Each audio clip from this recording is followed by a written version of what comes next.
A very warm welcome and continuing the series of understanding, providing the best, and also bringing those key values, ideas, and thoughts which will help you to crack civil service examination for sure.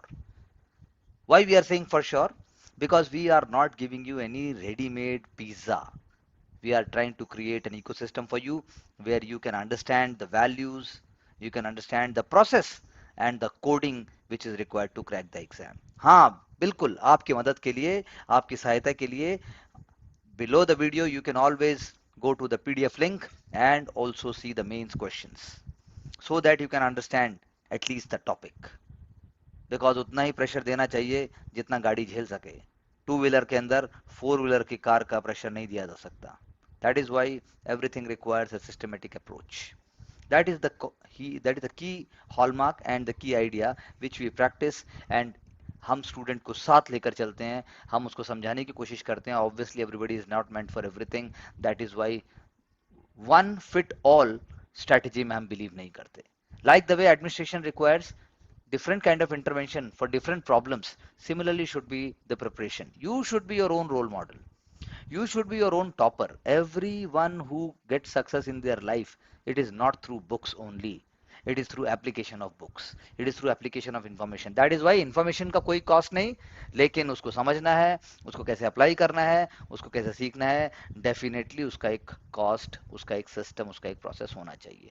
That is why Public Affairs Forum of India वो एक annual forum करने जा रही है. And it says that India at the rate of 100 में क्या चाहिए उसको? स्केल चाहिए, स्पीड चाहिए, सस्टेनेबिलिटी चाहिए. तीनों की वर्ड्स हैं. जनरल स्टडीज पेपर 3 में आप यूज कर सकते हैं, एसए की थीम में यूज कर सकते हैं. ये एक तरीके का बेसिक एलिमेंट है जो कहीं पर डिफरेंट डिफरेंट एलिमेंट्स में आप यूज कर पाएंगे. तो ये this is an advertisement for event, पर हमें तो इवेंट में जाना नहीं, हमें तो समझना है. हमें लेकिन समझना क्या है कि कल को भारत जो इंटरनेट ब्रॉडबैंड कनेक्टिविटी से क्या देखना चाहता है. तो इसलिए टाइटल स्पॉन्सर मेटा है, इसका टाइटल स्पॉन्सर इसका स्क्विया है, Amazon, Disney, Hotstar, Mastercard, visa, Vivo, हम लोग सब जानते हैं इन नामों को. पर ये क्या दे रहे हैं? सिस्को सॉल्यूशन दे रहा है, Manipal education group medical education दे रहा है, जुबलियंट भारत केयरिंग शेयरिंग और ग्रो की बात कर रहा है, टाटा है, international spirits and wine association of India. तो ये सारे के सारे भारत का सोसाइटल परव्यू, भारत का इकोनॉमिक परव्यू दिखाते हैं. Asian Paints, Coca Cola, Red Bull, Tata TCS, सिग्नेटा, CO AI and so on. तो ये क्या है? ये सब दिखा रहा है कि India US Business Council, Takshashila Institution, GSW School of Public Policy and even OP Jindal University. तो ये है भारत. ये वो भारत है जो भारत हर किसी को पता होना चाहिए कि हाँ ये चीजें 24 घंटे हमारे आसपास एग्जिस्ट करती हैं like oxygen. And that is how examination भी वही बच्चा चाहता है जिसको भारत का पता एक ऑक्सीजन की तरह हो, जो भारत के किसी कोने में, किसी डिस्ट्रिक्ट में, किसी राज्य में whenever it is required the one is able to serve, and that too also unpredictable circumstances. Wishing all of you a very happy Onam. And this give you a thinking from the examination perspective कि ओणम ओणम एक amazing और एक बहुत ही ज़्यादा what I should say deeply celebrated religious festival है. Onam is celebrated in Kerala and it is very joyous occasion जिसको हम मल्टी कल्चरल एंगल से भी देख सकते हैं. Only thing I would say that in on Onam and near Onam there are huge festivities, values, ideas, and also in post pandemic times ऐसा भी है कि markets भी ऐसे occasions का वेट करते हैं.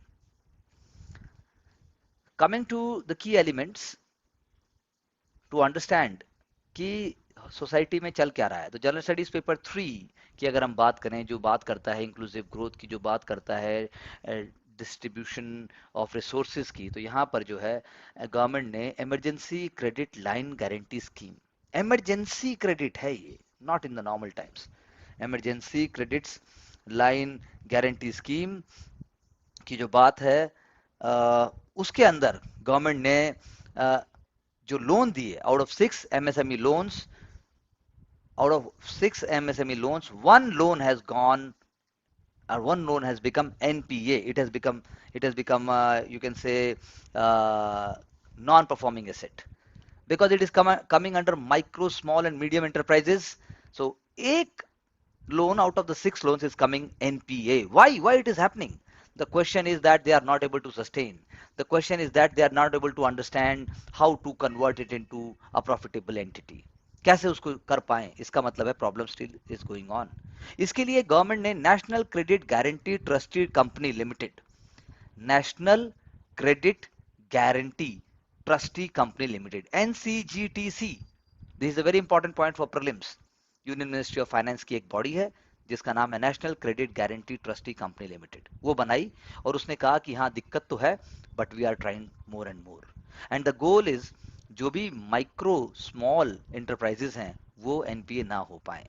Side by side our finance minister says कि job creation and wealth distribution. तो क्या आप मुझे बता सकते हैं इमीडिएटली कि जॉब क्रिएशन के इंडिया के 5 आइडियाज कौन से हैं, वेल्थ डिस्ट्रीब्यूशन के इंडिया के 5 फोकस एरिया कौन से हैं, और आपका आंसर कंप्लीट हो जाएगा. कैसे आप फटाफट से with in 2 minutes, with in 3 minutes you can create that system. ये आपके पास एक तरीके से रेडीमेड टेम्पलेट होना चाहिए आपका अपना, और वो भी ऐसा होना चाहिए according to the question you are able to mould it. Similarly, on the sidelines, I am saying that Election Commission of India ने delete किया 87 registered unrecognized political parties. Registered unrecognized political parties. Okay. The point is that there are political parties जो कि एक दूसरे state से जुड़ी हुई हैं लेकिन उनका एक दूसरे से कोई लेना देना नहीं है. Some the search is against the political parties by ED which are linked to each other but they are across the states and they have no link to each other. Similarly एक और example जो कि positive development का, अभी क्योंकि हमने ऊपर बात क्या की, हमने ऊपर बात की वेल्थ डिस्ट्रीब्यूशन की, हमने ऊपर बात की जॉब क्रिएशन की, उसका आंसर हमें नीचे ही मिल गया कि 62,000 acres land is vacant of railways and railway is going to use for cargo, schools and hospitals but in a systematic manner. Solar plant बनाएंगे, हॉस्पिटल बनाएंगे, स्कूल्स बनाएंगे, और उसमें भी एक सिस्टम होना चाहिए. उसमें भी देखेंगे कितने साल के लिए हम लीज पे देंगे, पीपीपी करेंगे कि नहीं करेंगे, और ये सारा काम कौन करेगा, मोदी जी करेंगे, प्रधानमंत्री करेंगे या होम मिनिस्टर करेंगे. ये सारे काम डिस्ट्रिक्ट कलेक्टर्स करेंगे. उनकी थिंकिंग बताएगी कि whether their state, whether their district is having that much potential कि वहां पर वो हो सके. The front photograph also shows Netaji Subhash Chandra Bose statue being installed. We will be discussing Netaji Subhash Bose के बारे में हम आज बात करेंगे कि उनकी आईएनए ने इंडिया में क्या रोल प्ले करने की बात की और इम्फाल क्यों क्रूशियल था. हम ये भी बात करेंगे कि जम्मू कश्मीर के अंदर कैसे वोटर लिस्ट जब इनहेंस होती है, अभी चेंज होती है, और वोटर लिस्ट भारत के बाकी राज्यों की तरह बनती है तो क्या फर्क आता है, ये भी हम आज बात करेंगे. सो नीचे आते हैं, बात करते हैं आगे. Encroach drains and construction boom. ये कोई नया वर्ड नहीं है, आप रोज पढ़ते हैं, रोज छोड़ते हैं. सारी ड्रेन्स को आपने कंक्रीटाइज कर दिया, सारे एरिया में आपने कंस्ट्रक्शन कर दिया, आपने बड़े बड़े विला बना दिए, आप टैक्स जार बन गए, आपने बड़े बड़े पेंट हाउस ले लिए, आपने बड़ी बड़ी बिल्डिंग्स क्रिएट कर दी रियल एस्टेट सेक्टर के साथ. You have you have when I say you have that means society के आई एम टॉकिंग. और सोसाइटी ने जो है सिविक बॉडी के साथ मिलकर सारी चीजों की धज्जियां उड़ा दी. तो वही वही होगा चेन्नई के साथ, वही होगा नागपुर के साथ, वही होगा बेंगलुरु के साथ, वही होगा वडोदरा के साथ, वही होगा अहमदाबाद के साथ. So what is the issue? The World Resource Institute and even ISRO, not ISRO, I should say Indian Institute of Science, Bengaluru, क्या कहते हैं वो कहते हैं सिटी की टोपोग्राफी होती है भाई. बेंगलुरु की टोपोग्राफी कैरेक्टराइज्ड है एक रिज की तरह. उस रिज से चारों तरफ वैलीज रेडिएट हो रही हैं. 4 वैलीज के नाम अगर मैं आपको बताऊं तो वृषावती, कोरमंगला, चालाघट्टा एंड हेबल वैली. ये चारों वैलीज जो हैं चारों तरफ से ऐसे वाटर फ्लो को बताती हैं, फ्लड वाटर को फ्लो करने में हेल्प करती हैं. उनको भी जब आप इंक्रोच कर लोगे, उनको भी जब कंक्रीटाइज बना दोगे तो होगा क्या, पानी इकट्ठा होगा ही होगा. Poor drainage, clogged with solid waste. अब बताइए आप क्या करेंगे. अमेरिका में ऐसा नहीं होगा क्योंकि अमेरिका में कोई नया पॉपुलेशन ग्रोथ और नया डेवलपमेंट ऐसा नहीं देखने को मिल रहा है. ऐसा कनाडा में भी नहीं होगा, ऐसा इंडिया में होगा. इंडिया में ही मानसून भी है. So the point is what is the solution. The solution is that there must be coming back to the simple living.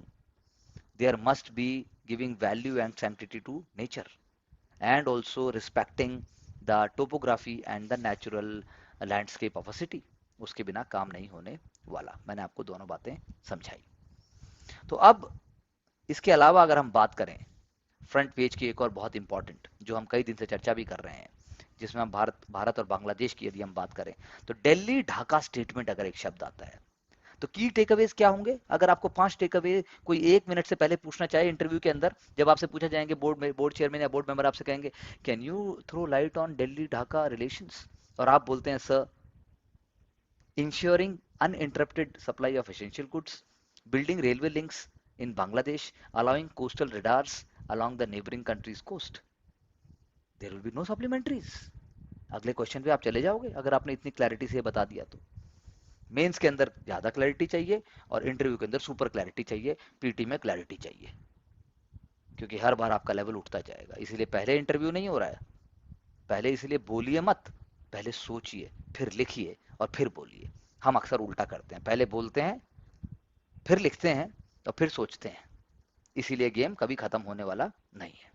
So water की जहां तक बात है, ट्रेड की जहां तक बात है, ट्रेड का मतलब हो गया कॉम्प्रिहेंसिव इकोनॉमिक पार्टनरशिप एग्रीमेंट की बात है। डिफेंस की बात है तो defence projects line of credit हम डिफेंस के लिए भी देंगे। कनेक्टिविटी की बात है तो बोथ साइड्स वेलकम कर रही हैं बायलेटरल उसको, और आप उसके अंदर भी आप ध्यान रखिए कि आपको सिर्फ याद रखना है, you have to remember the sites like Tongi Akhaura line, supply of rolling stock जो हम कर रहे हैं बांग्लादेश के लिए, शेयरिंग ऑफ आईटी सॉल्यूशंस, और रोहिंग्या। रोहिंग्या में भी है, इंडिया ने जो है बांग्लादेश की जेनोसिटी को हेल्प किया, इंडिया ने उसकी जेनोसिटी को अप्रिशिएट किया। यस, राखाइन स्टेट से जब मिलियंस ऑफ लोग फोर्सिबली डिस्प्लेस हो जाएंगे तो इंडिया ने कहा कि we are always supportive of your gesture, क्योंकि इंडिया बांग्लादेश के अलावा ऐसी एक कंट्री है जो नेबर होने के साथ साथ जिसने सस्टेनेबल, सेफ और एक्सपीडियस रिटर्न की बात की है रोहिंग्यास के उनके होमलैंड में। I am already speaking to you about what happened in Bengaluru. So 19th century में यहाँ पर डेटा है कि 1400 वाटर बॉडीज थी, अब रह गई है 193। 1400 193, ये सिर्फ बैंगलोर का हाल नहीं है। जब भी आपसे अर्बन डेवलपमेंट का जब जनरल स्टडीज पेपर 1 के अंदर या ज्योग्राफी ऑप्शनल के अंदर आपसे क्वेश्चन पूछा जाएगा तो सिर्फ आपके ड्रेनेज पैटर्न बताने से आपको नंबर नहीं मिलने वाले। You have to bring into the picture the right solution at the same time. आपको सॉल्यूशन लेके आना पड़ेगा जनरल स्टडीज पेपर 1 के अंदर की अर्बन चैलेंजेस के सॉल्यूशंस क्या हैं। चैलेंजेस तो आप रट लोगे लेकिन चैलेंज के सॉल्यूशन क्या बताओगे? मल्टी डायमेंशनल क्वेश्चन आएगा, इसीलिए आंसर सबको पता होंगे लेकिन एग्जामिनेशन सेंटर के बाहर, पॉइंट्स आपको आते होंगे लेकिन एग्जामिनेशन सेंटर के बाहर। क्वेश्चन है कि अंदर क्या आएगा। Coming to the next important point, हम बात कर रहे हैं कि Delhi chief minister is writing to the prime minister that हमारे देश में मान लीजिए तकरीबन 10 लाख गवर्नमेंट स्कूल्स हैं और प्रधानमंत्री जी ने 14,500 स्कूल्स को पीएम श्री यानी कि prime minister school for rising India के बनाने की बात की। सो नरेंद्र तो चीफ मिनिस्टर इज सेइंग कि why not you are making all the schools as PM Shri, because this will, if you are not doing so, तो आप तो ऐसे तो 100 साल लगेंगे सारे स्कूलों को अपग्रेड करने में। तो आपका क्या आंसर है इसके लिए? अगर as a board member someone is asking you कि भाई 14,500 स्कूल ही तो बन रहे हैं देश में, तो भारत में तो 10 लाख स्कूल हैं, तो आप इसका क्या जवाब देंगे? मैं आपसे ये पूछना चाहता हूं। Everyday we are finding governance awards के लिए एंट्रीज की बात कर रहा है इंडियन एक्सप्रेस, लेकिन ये बनने के बाद की बातें हैं। मैंने आपको पहले ही कहा था कैटेगरीज आपको याद होनी चाहिए। जूरी के जो एलिमेंट्स हैं, disaster management, law and order, public immunities, jury special, ये रियल इंडिया की बात है, ये आपको पता होना चाहिए। इसके अलावा nothing else is important here. Rajpath कर्तव्य पथ बन चुका है, हम सबको अपना कर्तव्य निभाना चाहिए, इसमें कोई डाउट नहीं। We are all proud of the great Indian ancient civilisation, great Indian modern civilisation, and India is moving forward where democracy is thriving and we are trying to bring things for better, and we are devoting to society through civil services exam. An example is here that एक आदमी ने scooter try colour से scooter को clean किया तो उसका video viral हुआ और उसके बाद जो है उस वीडियो के बाद से उस आदमी को एप्रीहेंड किया गया और उसको section 2 of prevention of insult to national honour act 1971 के अंदर उसको उसके तहत एक्शन लिया गया। आप होते या आप कैसे चाहेंगे आपके डिस्ट्रिक्ट में बेसिकली थ्रू आउट आप ऐसा सस्टेन कैंपेन चलाएं? ऐसे तो कोई वो दिख गया स्कूटर को कर रहा है, ऐसे तो बहुत कुछ हो रहा होगा। तो रूट कॉज को आप कैसे आंसर में लेके आएंगे? You can think about and get back to me. Supreme court is creating constitutional bench जो कंप्लीटली ग्रीन वर्क करेगी। This is a good example, आप कहीं ना कहीं इसको लेके आ सकते हैं। ये एक आपका वर्क प्रोसेस खुद का भी होना चाहिए। खुद की प्रिपरेशन के अंदर भी आप पीली किताबें और ये किताबों के चक्कर से छोड़कर आप खुद भी डिजिटल होने की बात कीजिए। You must spend money, but you must spend money on judicious resources. You must spend money on good learning rather than on commodities. There is no immediate plan to merge IIT and PMT with CUET, लेकिन मैं आपसे ये पूछना चाहता हूं कि आपका खुद का व्यू क्या है, लॉन्ग टर्म में भी क्या इनको मर्ज करके एक कॉमन इंटरेस्ट टेस्ट होना चाहिए कि नहीं होना चाहिए? There must be a solution to Satluj Yamuna link canal. It must not be politicized. It must be a comprehensive solution. So if you have some solution, please do write in your notebook in 2 lines because these are ever rising ideas. Fertiliser secretary ने states को लिखा कि diversion रोकिए agriculture grade urea का industrial use के लिए. Fertiliser secretary is writing to the state. That means state is knowing very well, district collectors are also knowing very well, food inspectors are also knowing, and fertilizer departments are also knowing कि this is happening. तो फिर ये हो ही क्यों रहा है? If such issue is being taken up at the national conference that there is a diversion of urea और वो हम सबकी कलेक्टिव रिस्पॉन्सिबिलिटी है. तो फर्टिलाइजर इंडस्ट्री, फर्टिलाइजर सब्सिडी की अगर बात की जाए लास्ट ईयर जो भारत ने दी वो थी 2.5 लाख करोड़. 2.5 लाख करोड़. और जो चीज 3,000 रुपए की पड़ती है उसको 300 रुपए में सरकार दे रही है और उसको भी आप इंडस्ट्रियल यूज पर्पस के लिए आप उसको डाइवर्ट कर देते हैं. तो government wants to subsidise to the farmer and not to the industry. आप इस लूप होल को कैसे खत्म करेंगे? आप इस क्राइम को कैसे रोकेंगे? At the end of the day society is paying for it. Please ethics की केस स्टडी के एंगल से आप सॉल्यूशन सोचिए. NMDC, sustainable mining for people and planet. What is NMDC? You must know. NMDC का role क्या है? NMDC कैसा, what is it's work culture? And NMDC जो कंपनी है उसका क्या हमारे पूरे के पूरे इकोनॉमी में क्या रोल है? Not just for public sector I am saying but in terms of employment generation also you can have a look. As I have just discussed it that NEP की कंडीशंस के साथ साथ states को किया गया. तो experiential learning की बात हो रही है, मॉनिटरिंग बाय हायर एजुकेशन की बात हो रही है, आर्टिजन से मिलने की बात हो रही है. यानी कि वो मॉडर्न एटीट्यूड, वो मॉडर्न आइडियाज जो एजुकेशन को मीनिंगफुल बनाते हैं, बेसिक लिटरेसी तक नहीं रखते हैं, उसकी बात हो रही है. तो आप भी सोचिएगा ऐसे में आप ऐसे और मीनिंगफुल कैसे पॉइंट लेकर आ सकते हैं. Governor nod is not needed for corruption case against public servant. Governor nod not needed, not needed for corruption case. ये एक इंपॉर्टेंट एलिमेंट है. लेकिन इसमें अगर मैं कहूं कि करप्शन के लिए पूरा आपको पता है कि कौन से एक्ट्स, या करप्शन के लिए जुडिशियल प्रोनाउंसमेंट्स क्या है, या करप्शन के लिए आपके पास क्या कोई ब्लूप्रिंट है? तो एग्जाम तो जो हमें जो न्यूज़पेपर का जो आइडिया है वो हमें एक साइट देता है कि हमारे पास ऐसा होना चाहिए. There is an example over here that Aarti Ahuja is a 1990 batch IAS officer. Then her husband is also an IAS officer who is Union Agriculture Secretary. Both of them are speaking about agriculture, National Conference on Agriculture में दोनों एक ही platform पर हैं, दोनों ही अपना role play कर रहे हैं. तो ये आपके लिए एक मोटिवेटिंग फैक्टर होना चाहिए कि देखिए कैसे लोग ना सिर्फ पर्सनल लाइफ में बट प्रोफेशनल लाइफ में भी एक साथ कंट्रीब्यूट करते हैं. Bihar government has already given 50% reservation to women panchayat in local bodies in 2006 and 2007.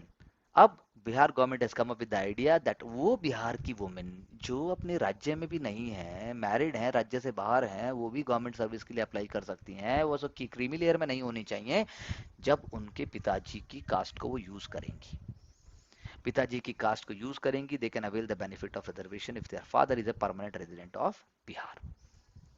So what do you think? This is a good idea, and what do you think that this is these kind of schemes or programs can really facilitate women empowerment या कुछ और होना चाहिए? Deficient rainfall हुई UP में तो government has put on hold revenue collection and also ask the power department not to collect the electricity bill. तो क्या अकबर के समय में भी ऐसा होता था?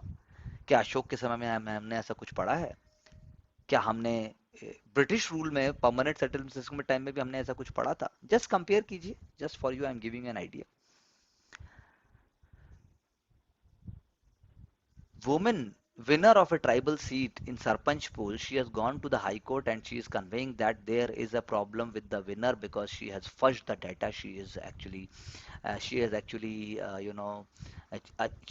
cheating in some way. So my point to you is that आप देखिए कि पंचायत और सरपंच के पुल की सिर्फ बात है, लेकिन एमपी ट्राइबल वुमेन और वो जो गांव है वो उस बात को लेकर हाई कोर्ट तक पहुंच गया है. तो कौन कहता है कि डेमोक्रेसी पेनिट्रेट नहीं कर रही? कौन कहता है कि लोग नहीं चाहते हैं? कौन कहता है कि लोग बदल नहीं रहे हैं? आपको भी अपने इसी एंगल को समझना है.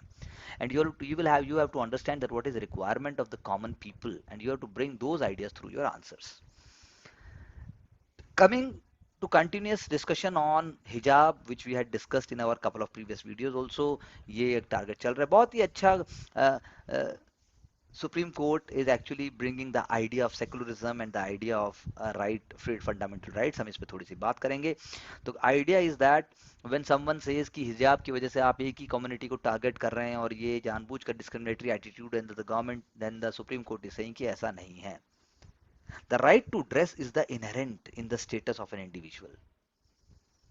Right to dress is an inherent in the status of an individual. Right to dress है सबको, लेकिन क्या राइट टू ड्रेस ऐसा फंडामेंटल राइट है कि उसको आप स्ट्रेच करके चले जाएंगे कि you have the right to undress also? You will stretch this fundamental right to the fact that I have right to undress also. That is what Supreme Court is asking. So the Legal Service Authority versus Union of India का जो एक case था उसके context में court ने कहा कि article 91 state that all citizen have the right to freedom of speech and expression which includes one right to express one's right to expression of his self identified gender.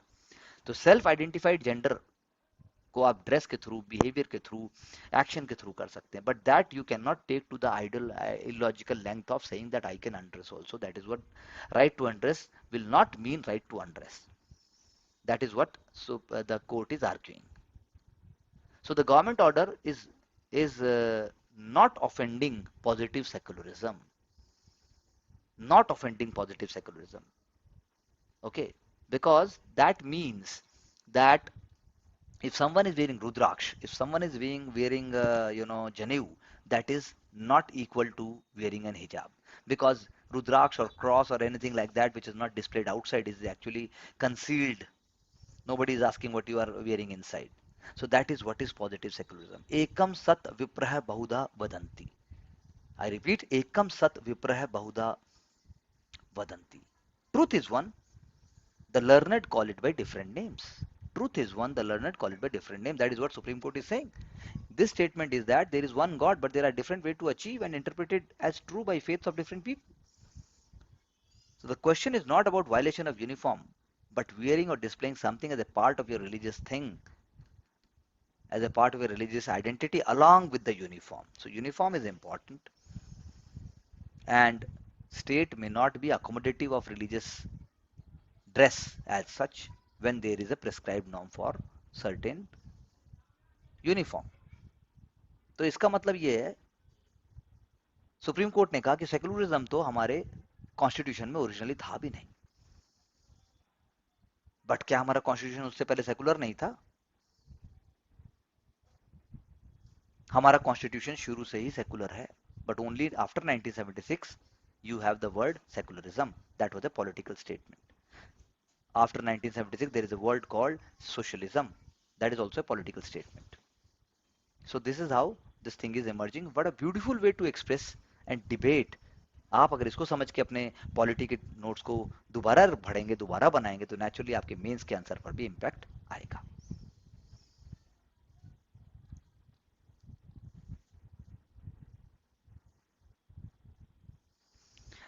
From the PT facts perspective, national clean air programme एक strategy है which is aimed at 20 to 30% reduction in PM 2.5 and PM 10 concentration by 2024, with 2017 as the base year for comparison. इसी तरह से 123 non attainment cities हैं जो कि national ambient air quality को exceed करती हैं. तो ये चीजें हमें डेटा हमें देखना ही पड़ेगा. इस डेटा को आपको एथिक्स के केस स्टडी में भी यूज करना ही पड़ेगा.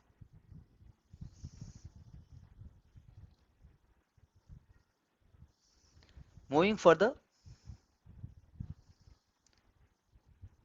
in terms of international relations and in terms of peace in the Northeast, Government of India has extended the ceasefire agreement with the Niki Sumi faction of National Security Council of Nagaland Khaplang faction by one more year. तो यानी कि NSCN National Security Council of Nagaland के बहुत सारे factions हैं.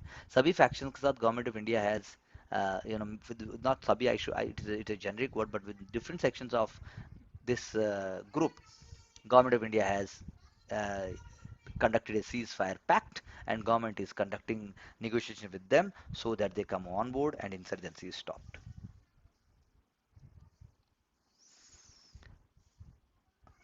Coming to the editorial page, wherever the art of medicine is loved, there is also a love of humanity. Art of medicine, so इसी को आपको इंटरप्रेट करना है। ऐसे के अंदर बहुत बार फिलोसफिकल टॉपिक्स आते हैं और हम समझ नहीं पाते उसको हम कहाँ लेके जाएं। तो पहले आर्ट ऑफ मेडिसिन क्या होती है, तो आर्ट ऑफ मेडिसिन में चाहे इन्वेंशन मान लीजिए, डिस्कवरी मान लीजिए, आर्ट ऑफ मेडिसिन के पीछे आप एक पैशन मान लीजिए, that you want to remove lies, you want to remove ignorance, you want to remove ill health from the masses, तो there will be also love for humanity. तो art of medicine को जब आप बहुत जगह expand करेंगे तो उससे लव ऑफ ह्यूमैनिटी अपने आप उसके बैकग्राउंड में आ जाएगा, and that is how you will be writing. So again, taking up Article 370. Article 370 is no more in J&K, and I am going to give you a small narrative that कि इससे फर्क क्या पड़ता है, इससे फर्क क्या पड़ता है, giving you a little history that electoral politics की जब हम बात करते हैं जम्मू एंड कश्मीर में, तो मीरवाइज मौलवी Farooq of Awami action league, जो कि 1990s में जब वो प्रो पाकिस्तानी वायलेंट बात नहीं करेंगे, then he will be assassinated. So political dialogue has always been discouraged by Pakistan. It always exported terrorism to India. And that is how when it is exporting terrorism to India, तो उससे एक 9 year election free, 9 years तक Jammu and Kashmir में starting 1987 elections ही नहीं हुए। और 19 after 1996 there were 4 assembly elections, और पाकिस्तान ने हर बार कोशिश की कि वो ठीक से ना हो पाए। सो democracy is must be prevailing. It is I'm using a quote over here कि democracy counts people instead of weighing them. Democracy counts people instead of weighing them. But India is not weighing its citizens. India counts its citizens. Pakistan में तो एक बार ये भी compulsory था कि college degrees are compulsory for all election candidates. India का track record देखिए 1952 onwards, when 85% of the population was even not literate, तब भी हमारे यहाँ 17 करोड़ वोटर्स थे, तब भी हमारे यहाँ 2.25 लाख पोलिंग बूथ्स थे, तब भी हमारे यहाँ 30 पॉलिटिकल पार्टीज थी, तब भी हमारे यहाँ 45% वोट कांग्रेस को मिले उस समय भी, और 75% ऑफ सीट्स भी वही लेके गई। तो J and K assembly elections जो होने वाले हैं, first under the Indian constitution, I am repeating because no there is no J and K state representation act, J and K का नहीं है, अब वहाँ पे पीपल रिप्रेजेंटेशन एक्ट लगेगा, और 6 year गवर्नमेंट टेन्योर नहीं होंगे, because there will be only 5 year government tenure.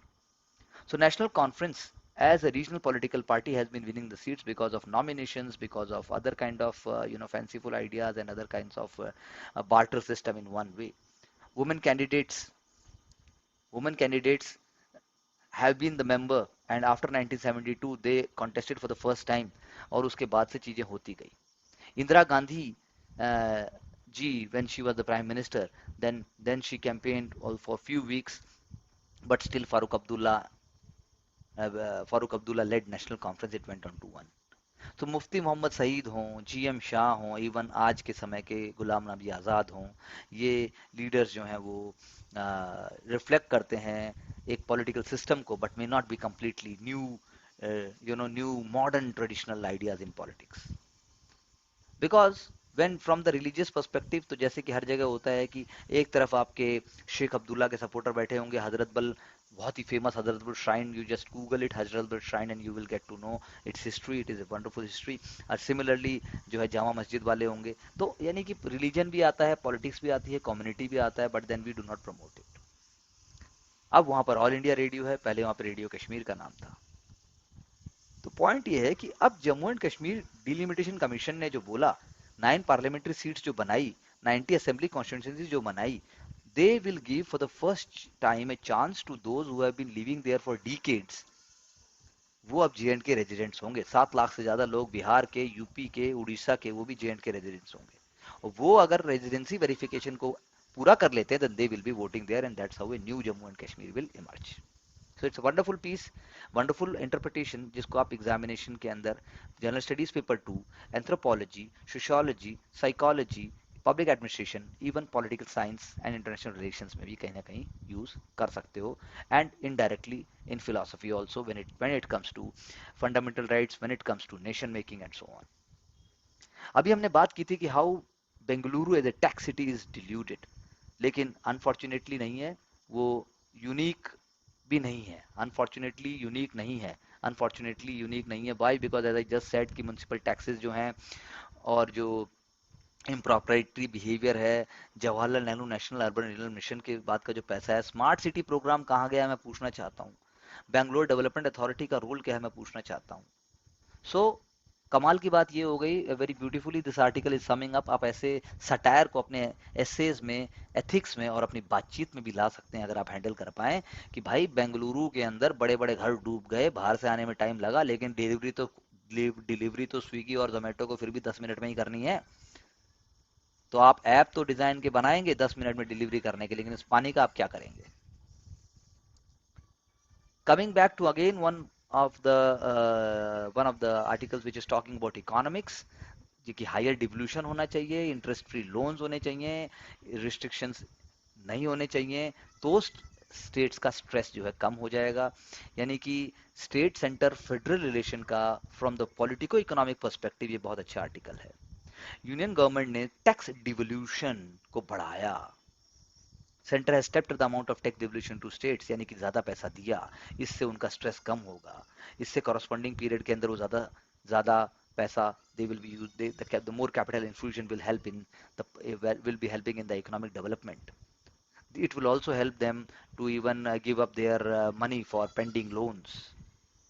तो इसीलिए जो है टैक्स डिवल्यूशन जो है वो करने की वजह से आप कह सकते हैं कि बजट पे भी इम्पैक्ट पड़ेगा। सो अमाउंट जितनी भी डिसबर्स की जाएगी उससे जो है नेचुरली एक पॉजिटिव इकोनॉमिक रिकवरी और इकोनॉमिक डेवलपमेंट की बात होगी, और उसका असर रेवेन्यू विजिबिलिटी के ऊपर आएगा। सेंटर ने जो है इंटरेस्ट फ्री लोन्स दिए स्टेट्स को और स्कीम दी स्पेशल असिस्टेंस की, ताकि वो कैपिटल इन्वेस्टमेंट कर सकें। इसीलिए स्टेट्स को कहा गया 1 लाख करोड़ से भी ज्यादा और भी बाकी जो पैसा दिया गया, so that it can help. जो हमने पढ़ा राजस्थान के बारे में, जो हमने पढ़ा अदर स्टेट्स के बारे में, जो भी हम इन्वेस्टमेंट समिट की बात करते हैं, जो हमने छत्तीसगढ़ के बारे में पढ़ा, जो हमने उड़ीसा के बारे में पढ़ा, वो पैसा यही है, यही वो पैसा है जो हेल्प करेगा उनको राइज करने में। तो गाइडलाइंस जो फंड्स के लिए हैं कैपिटल एक्सपेंडिचर स्कीम में, वो स्टेट को परमिट करती हैं, एज आई जस्ट सेड, कि आप पेंडिंग बिल भी अपने सेटल करो और आप नई चीजें भी करो, ताकि इंफ्रास्ट्रक्चर डेवलपमेंट हो, इंडस्ट्रियल डेवलपमेंट हो, ताकि आप different different new emerging sectors को आप राइज करें। सनराइज सेक्टर्स की बात है, न्यू आप आईटी की बात नहीं करते, आप आंसर में आईटी लिखेंगे नंबर नहीं आएंगे, आपको नए सेक्टर्स लेके आने पड़ेंगे। इंस्टॉलमेंट्स भी टाइम से दी जा रही है। तो जो रोल पहले प्लानिंग कमीशन का था प्लान्ड इकोनॉमी में 5 ईयर प्लान्स के अंदर, वो भी अब चेंज हो रहा है। तो सेंटर की इंडिकेशन है कि भाई जो डेट है वो समय के साथ कम होना चाहिए, स्टेट्स को रिलीफ दिया जा रहा है, लार्ज बजट बोरोइंग्स आपकी धीरे धीरे कम होनी चाहिए, कैपिटल स्पेंडिंग आपकी बढ़नी चाहिए। हमने कल बात की थी कि भाई जापान में एक व्यक्ति हैं जिनको नथिंग टू डू नथिंग, उनको फिर भी पैसा मिल रहा है, लेकिन उनको लेके कहाँ जा रहा है, उसको कंपेनियनशिप के लिए लेके आया जा रहा है। तो देखिए आज न्यूज़पेपर ने फिर से कमेंट किया, एलियनेशन एक कॉन्सेप्ट है सोशियोलॉजी में, डायरेक्टली उसका एग्जाम्पल है ये, ऐसे के अंदर भी आप इसका प्रयोग कर सकते हैं। इंटरनेशनल रिलेशंस का जब हम ब्रिटेन की बात करते हैं, जो वैसे डायरेक्टली नहीं आएगा, but if you want to go to Indian foreign service, तो आपको इंटरव्यू में जरूर पूछा जा सकता है कि इंग्लैंड ऐसा क्या करे ताकि अपने प्रेजेंट क्राइसिस से बाहर आए। तो एक वर्ड अगर आपको पता है कि rent seeking via privatisation, rent seeking via privatisation को रोके, रियल इकोनॉमिक ग्रोथ की बात करें तो शायद कुछ होगा। Another very wonderful article that we are talking about, which is actually having certain elements for prelims also, जिस जो बात करते हैं कि फूड एंड एग्रीकल्चर ऑर्गेनाइजेशन का रोल है वर्ल्ड की फूड सिक्योरिटी को प्रमोट करना। इंडिया की फूड सिक्योरिटी भी not, it is not completely dependent on the domestic factors, it is link with the global factors also. Very beautifully it is written here that in 2010-11 जो अरब spring का phenomena था वो भी food security से ही जुड़ा हुआ था। If you just open up your Atlas, आप अपनी एटलस खोलिए और देखिए ब्लैक सी पोर्ट से जो ब्लॉक हो चुका है, 95% ऑफ गेन एक्सपोर्ट जो यूक्रेन से वहीं से होता था। रेलवे ऐसा कर सकती है, बट रेलवे का जो गॉज है, the gauge is not the same, that is why जो नेशन के बॉर्डर्स हैं उसके बाद तो एक एक करके ही आपको वेगन्स को you have to transport. So W India ने कहा था डब्ल्यू हमें अलाउ कर दे भाई तू, but next month India also banned exports. So इससे क्या है, डोमेस्टिक प्राइस भी राइज हुआ और इससे जो है ओवरऑल इन्फ्लेशन भी राइज हुआ। सो इन 2009 the international assessment of agriculture knowledge, science and technology for development, IAASTD, अगले साल पीटी में आ जाएगा ये IASTD। वर्ल्ड बैंक का इनिशिएटिव है। उन्होंने कहा कि स्पेकुलेशन स्पेकुलेशन जो एनर्जी कमोडिटीज का, एग्रीकल्चर कमोडिटीज का है फ्यूचर एक्सचेंजेस के अंदर, this is one of the main reasons for the spike in the prices. क्योंकि बात ओरिजिनल पर्पस फ्यूचर मार्केट्स का था कि फार्मर्स को स्टेबिलिटी मिले और उनको उनका पैसा मिले फ्यूचर कॉन्ट्रैक्ट के द्वारा, so that they can sell the goods at the right time, ताकि उनको करंट प्राइस से ज्यादा मिल जाए। यानी कहने का मतलब ये है कि फार्मर्स जो है फ्यूचर कॉन्ट्रैक्ट में उनको प्रोड्यूस जो है वो करंट प्राइस में जो है फ्यूचर में सेल कर सकेंगे। सो इससे क्या हुआ, सेलर को भी फायदा हो गया, बायर को भी फायदा हो गया, कोई एक्सेसिव प्राइस जंप नहीं होगा। वेदर की वजह से, कॉन्फ्लिक्ट्स की वजह से ऐसा नहीं होगा। लेकिन एक्चुअली में क्या हुआ, large pension funds, investment bankers, Goldman shares and so on, ये सारे के सारे आ गए। इससे एक्सेसिव स्पेकुलेशन हो चुका है। डेरिवेटिव मार्केट से अब बेंचमार्क सेट करता है कि वहां जो आएगा, आप रेडियो उठा लीजिए, आप हिंदी का जनसत्ता उठा लीजिए, आप नवभारत टाइम्स उठा लीजिए, वहां जो आएगा उसके हिसाब से आपका मार्केट का प्राइस आएगा। उल्टा गेम हो गया। The logic of the market has turned upside down. होना उल्टा चाहिए था, यानी कि लॉजिक चेंज हो गया। Price evaluation is not dictated by the supply demand और by the quality of the market, but by the major financial bodies and actors. क्योंकि वो हाई प्राइस के ऊपर बेट करते हैं, दूसरा एक्टर उस पर स्पेकुलेट करता है, और एक दूसरे पर बेट करते हुए वो प्राइस को बढ़ा देते हैं। यानी कि जब जब वॉलेटिलिटी होगा, फ्यूचर मार्केट का प्राइस बढ़ेगा, यहाँ पे आपका फूड का प्राइस बढ़ेगा, और फूड सिक्योरिटी मिलियंस की इंडेंजर्ड हो जाएगी। यानी कि ये फिनोमिना, ये लेसन 2008 से चल रहा है। स्पेकुलेशंस बढ़ रहे हैं और हमने इसके लिए कुछ नहीं किया। यानी कि investment firms, investment funds, financial institutions, commercial non hedgers, ये जो की वर्ड्स हैं अगर आपके आंसर में आएंगे सिंपल तरीके से, तो आपको नंबर आएंगे ही आएंगे। इंडिया का इतना लंबा समय फार्मर प्रोटेस्ट हुए, लेकिन उसके बावजूद भी इंडिया ने प्राइवेट सेक्टर का ग्रोइंग रोल बढ़ता जा रहा है। गवर्नमेंट ने ऑलरेडी लो कर दिया है, it is purchasing less amount of wheat than the last time. और 2008 की ग्लोबल फूड क्राइसिस तो मैनेज हो गई थी। अब तो जो है APMC के फूड रिजर्व भी उस टाइम ज्यादा थे, लेकिन अब हमें देखना है कि फूड इन्फ्लेशन हम कैसे रोकें। Declining incomes during the pandemic is also have been pushing it. तो इसीलिए ग्लोबल हंगर इंडेक्स आया पीटी में। क्यों नहीं आएगा, रेलेवेंट है। हंगर वॉच रिपोर्ट भी रेलेवेंट है। सो क्या करना चाहिए, तो इंडियन गवर्नमेंट को should be more transparency in procuring the food stocks. Food private sector को रेगुलेट करे। फूड कॉर्पोरेशन ऑफ इंडिया का आर्काइक और जो उनका बोरी का सिस्टम है, उसको थोड़ा सा मॉडर्नाइज करे, चीज़ों को थोड़ा सा और ज़्यादा सुधार की तरफ लेके जाए। Public distribution system must be much more scientific. That is one of the agenda must be there at G20 meeting. अभी मैंने आपसे बात की थी कि Subhas Chandra Bose who led INA, it was which जिसको ब्रिटिश रूल कहता था JIF, Japanese inspired forces. You because before coming back to India पता ही नहीं था किसी को कि INA का इतना खतरनाक रोल भी हो सकता है। ब्रिटिश फोर्सेस को तो आइडिया ही नहीं था, ब्रिटिश गवर्नमेंट को बिल्कुल आइडिया नहीं था कि इतना तगड़ा उनको नेशनल सपोर्ट मिलेगा। दैट इज वाई जब INA ट्रायल्स हुए तो पूरा भारत हिल गया। और जो military base on the basis of which England was trying to rule us for such a long time, वो भी हिल गया। That is why we must salute the spirit. Bose साहब ने सोचा था, नेताजी ने सोचा था, बोस साहब ने सोचा था कि मैं इम्फाल कैप्चर कर लूंगा, क्योंकि इम्फाल कैप्चर करने के बाद से उन्होंने सोचा था कि ऐसी ऐसी कंडीशंस होंगी कि एक डिवीजन वो इंडिया में स्टेशन कर देंगे बॉर्डर के ऊपर, दूसरा वो बर्मा से ले आएंगे, और तीसरा बन जाएगा। तो ये तीनों जब डिविजन्स पहुंच जाएंगी और इम्फाल जब वो जीत जाएंगे, तो INA एक सिंगल लार्जेस्ट फोर्स बन जाएगी उस रीजन के अंदर। लेकिन ऐसा हो ना पाया। उन्हें पता था जापान वॉर हार रहा है, लेकिन फिर भी वो फुट होल्ड चाहते थे इंडिया के अंदर। ब्रिटिश गैरिसन भी, उन्हें पता था कि नॉर्थ ईस्ट के अंदर इतना स्ट्रांग नहीं है, तो लास्ट मोमेंट तक यही बात थी कि ब्रिटिश गैरिसन INA को सरेंडर करने ही वाला था। फैक्ट्स के लिए मैं आपको बता दूं, बोस जो है सिंगापुर आए जुलाई 2 1943 में, और उसके बाद उन्होंने वहाँ की वुमेन्स को बहुत मोटिवेट किया। तभी हमने पढ़ा है वो, तुम मुझे खून दो मैं तुम्हें आज़ादी दूंगा। कैथे पैसिफिक हॉल था सिंगापुर में जहाँ उन्होंने भाषण दिया था। मेन चैलेंज था इंडियन वुमेन्स को फाइटिंग सर्विसेज में रिक्रूट करना। इसलिए वुमेन सिर्फ फाइटिंग कंटिजेंट में नहीं आई, नर्सिंग में भी आई, और बाकी ने सोना चांदी, अपने कपड़े गहने सब डोनेट किए, ताकि ताकि वो देश आगे बढ़ सके। हर तरीके से जज्बे के साथ उन्होंने सल्यूट करके अपने आप को आगे बढ़ाया। रानी झांसी में 500 वॉलेंटियर्स थे, और उसके बाद से वो आगे बढ़ती चली गई। कुछ लोग वायरलेस कम्युनिकेशन में गए। देयरफॉर रानी झांसी रेजिमेंट जो है उसको भी इम्फाल के इम्फाल के ना मिलने के कारण उसको भी पीछे हटना पड़ा। रानी झांसी रेजिमेंट ने दिखाया कि इंडियंस जो भारत में नहीं रहते थे वो भी भारत के लिए हमेशा तैयार थे, और वो भी जुझारूपन के साथ भारत की आज़ादी के लिए उतने ही कमिटेड थे, because back home they were not even knowing what the India was. Provisional government of Azad Hind Fauj was formed on 21 अक्टूबर 1943। बड़ा इंपॉर्टेंट डेट है। अब तक आपसे पार्टीशन ऑफ बंगाल पूछा जाता है, आगे चल के आपसे ये डेट भी पूछी जाएगी। वो सिंगापुर में पहले आए जुलाई 12 को, जुलाई 2 को, और उसी साल अक्टूबर 21 को 1943 को हमने जो है प्रोविजनल गवर्नमेंट बनाई, और हमें हमें शहीद और Swaraj island, that is Andaman and Nicobar islands में हमें मिल गए। यानी कि बोस साहब जानते थे कि जापानीज का हमारे गवर्नमेंट से कोई लेना देना नहीं है। बोस साहब जानते थे गवर्नमेंट का, हमारी जापानीज गवर्नमेंट का भारत की आज़ादी से कोई लेना देना नहीं है, वो सिर्फ हमें सपोर्ट कर रहा है। पुअर सेक्शंस ने भी बहुत सपोर्ट किया था। Financing of Azad Hind government was through contributions. कितना बड़ा इंपॉर्टेंट बात है ये, कोई टैक्स और कोई लेवाई नहीं था, और वो जून 24 1945 तक इस गवर्नमेंट ने फंक्शन भी किया। जब तक जो पहला एक्ट था आजाद हिंद फौज, आजाद हिंद गवर्नमेंट का, that was the declaration of war against Britain and America. ये एक उस समय की बात है।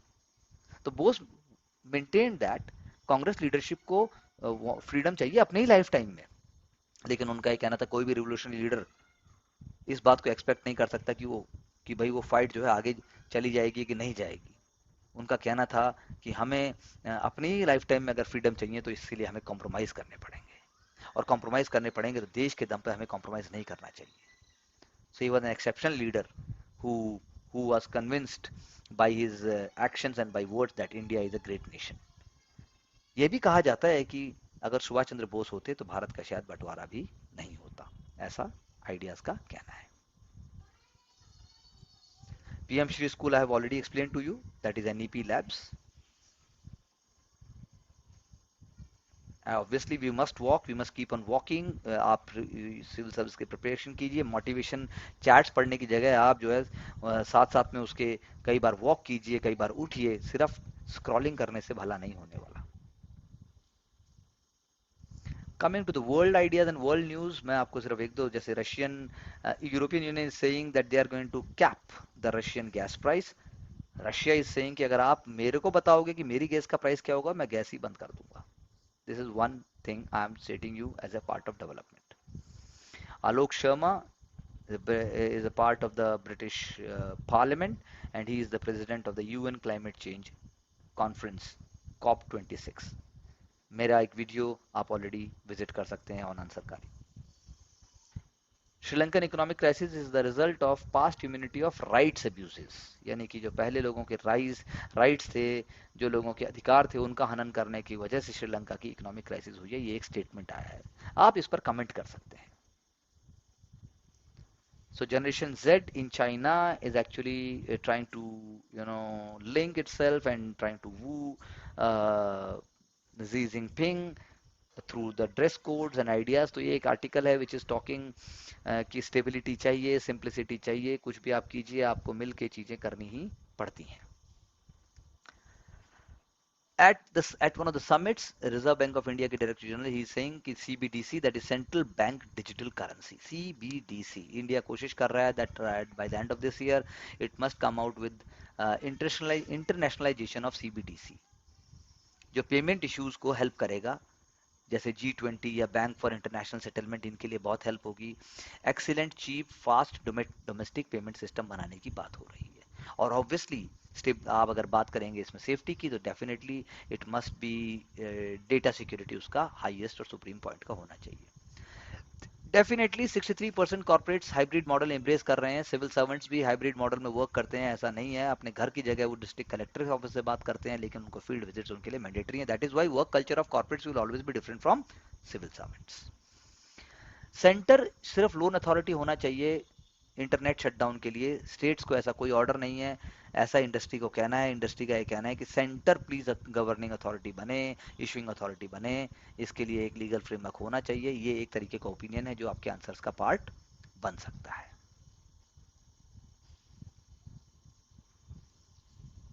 इन स्पोर्ट्स, डायमंड लीग, आपसे इंटरव्यू में पूछा जा सकता है कि नीरज चोपड़ा जी जब इतने फेमस हुए और वो डायमंड लीग में जो है पार्टिसिपेट कर रहे हैं और ओलंपिक गोल्ड मेडलिस्ट हैं, डायमंड लीग का अपना ड्रीम जी रहे हैं, तो क्या होता है आखिर diamond league? The question arises, diamond league है क्या? तो इस पे आप जरूर सोचिए। आपको पता होना चाहिए कि डायमंड लीग क्या है और डायमंड लीग जो है वो किस तरह का, कैसे डायमंड लीग के अंदर चैंपियंस को चूज किया जाता है। Another very interesting news is that about chess player Hans Niemann, जिन्होंने एडमिट किया कि जब वो यंग थे, जब वो चीट करते थे, लेकिन उन्होंने अभी अभी कार्लसन को हराया। Carlsen is the world chess champion, Magnus Carlsen. लेकिन जो है सारा का सारा चेस फेटर्निटी और वर्ल्ड का ये मानना है कि may be there may be some fault. तो मेरा my question is of ethics, कि एक आदमी ने जब पहले ये बोला कि मैं चीट करता था at the age of 12 and 16, but now I am not cheating, so how far do you agree with such kind of situations and circumstances, and how you will deal with it also? So this is all you have to understand. Please keep working smart. Look forward to customized ideas and also our courses. Please get back with specific queries and we will there to help you in all circumstances. Thank you very much.